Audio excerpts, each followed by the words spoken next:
Hello friend, नमस्कार। चलिए आप लोगों को डायरेक्शन ऑफ सक्सेस क्लास में मैं स्वागत करता हूं।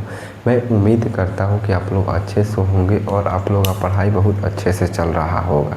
चलिए हम लोग फिजिक्स के बारे में पढ़ेंगे कि फिजिक्स क्या होता है, फिजिक्स का खोज किसने किया था, फिजिक्स शब्द कहाँ से लाया गया था।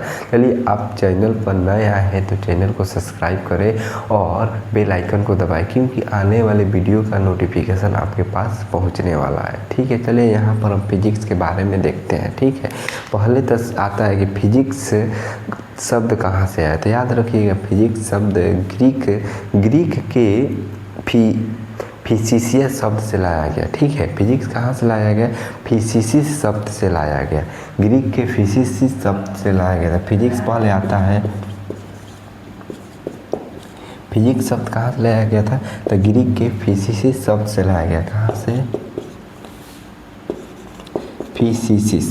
फिजिसिस से लाया गया। ठीक है, यहाँ पर अब इसका निकलता है कि फिजिक्स का अर्थ क्या होता है। तो लिखिएगा फिजिक्स का अर्थ। ठीक है, फिजिक्स का अर्थ होता है यदि प्राकृतिक,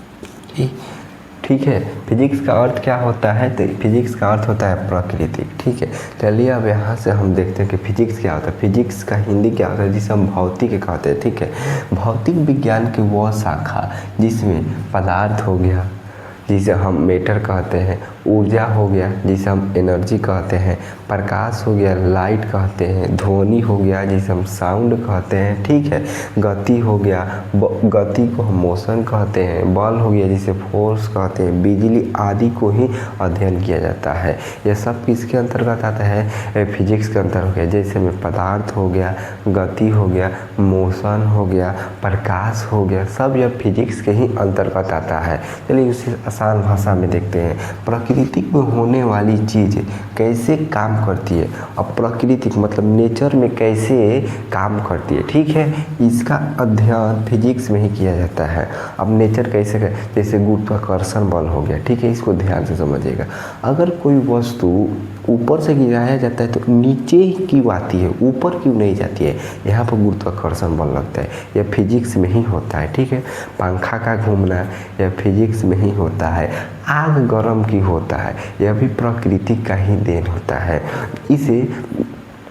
इसे मानव द्वारा नहीं बनाया जाता। ठीक है, इसको प्राकृतिक में वैज्ञानिकों द्वारा जोड़ा जाता है।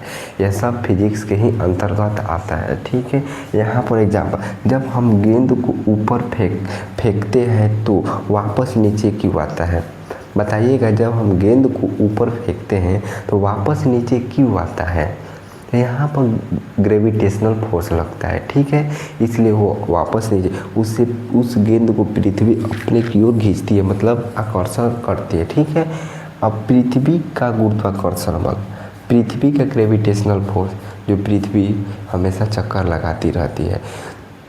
ठीक है, यहाँ पर दिन रात होता है, क्यों होता है, यह भी यहाँ पर फिजिक्स का ही एक काम है। पंखा का घूमना यह भी फिजिक्स के कारण ही होता है। ठीक है, अब चलिए हम देखते हैं फिजिक्स और मैथ में क्या संबंध है, यानी रिलेशन क्या है इसका। How many relation of physics and some math. ठीक है, यहाँ पर जिस प्रकार एक हस्बैंड और वाइफ का रिलेशन होता है, उसी प्रकार यहाँ पर भी इसका रिलेशन होता है।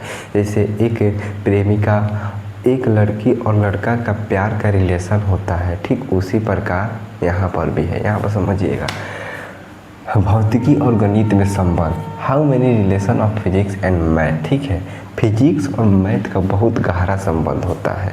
इस तरह एक लड़का और लड़की के बीच के प्यार में बहुत गहरा संबंध होता है, जो दोनों एक दूसरे को चाहते हैं। उसी प्रकार यह भी फिजिक्स और मैथ के बिना फिजिक्स में कोई काम नहीं हो सकता है। मैथ के बिना फिजिक्स है, क्योंकि न्यूमेरिकल बनाने में यह बहुत मदद करता है, फार्मूलाज के। ठीक है, यहाँ पर देखिए, फिजिक्स बताता है कि प्रकृति में क्या हो रहा है। फिजिक्स का काम क्या होता है, तो फिजिक्स बताता है कि प्रकृति में क्या हुआ, प्रकृति में कौन घटना घटी, कैसे घटी, ये सब फिजिक्स बताता है। ठीक है, जैसे में आप समझिए, दिन से रात हुआ, कैसे हुआ, ये फिजिक्स की ही वजह से हम लोग को मालूम चलता है। ठीक है, और कोई एप्पल है, मानिए ऊपर से सेब गिरा धरती पर, तो नीचे ही क्यों गिरा, ऊपर क्यों नहीं गया? तो ये भी फिजिक्स के ही चलते हम लोग का मालूम चलता है। चलिए मैथ उसे संख्या और सूत्र में समझने में मदद करता है। जो मैथ होता है संख्या और सूत्र को समझने में मदद होता है। जैसे में एफ बराबर क्या होता है, बल बराबर सूत्र क्या होता है, ma, मतलब उसका मास कितना है और त्वरण कितना है। ठीक है, m से मास हो जाएगा, a से त्वरण मतलब एक्सीलरेशन हो गया। अब हम लोग यहाँ पर फिजिक्स और मैथ का काम क्या होता है, जैसे हमको किसी वस्तु का गति पता करना है कि वह वस्तु कितना तेज से चल रहा है, तो हम यहाँ पर फिजिक्स और मैथ दोनों की आवश्यकता पड़ता है। ठीक है, स्पीड निकालने के लिए हमको मैथ की आवश्यकता पड़ता है। ठीक है, यहाँ पर यही मैथ और फिजिक्स में रिलेशन है। ठीक है, चलिए अब फिजिक्स का खोज किसने किया था, तो यहाँ पर देखिएगा आधुनिक फिजिक्स का जनक सर आइजक न्यूटन को कहा जाता है। आधुनिक फिजिक्स का जनक सर आइजक न्यूटन को ही कहा जाता है। ठीक है, चलिए मैं उम्मीद करता हूँ आज के क्लास आप लोगों को बहुत अच्छे से समझ में आया होगा। ठीक है, कमेंट बॉक्स में आप लोग कमेंट कीजिएगा और अपने दोस्तों में शेयर कीजिएगा, क्योंकि कमेंट कीजिएगा तो इससे और मेरा मोटिवेशंस बढ़ेगा, जिसकी वजह से और आप लोगों को अच्छे वीडियो लाऊंगा। ठीक है, चलिए जय हिंद।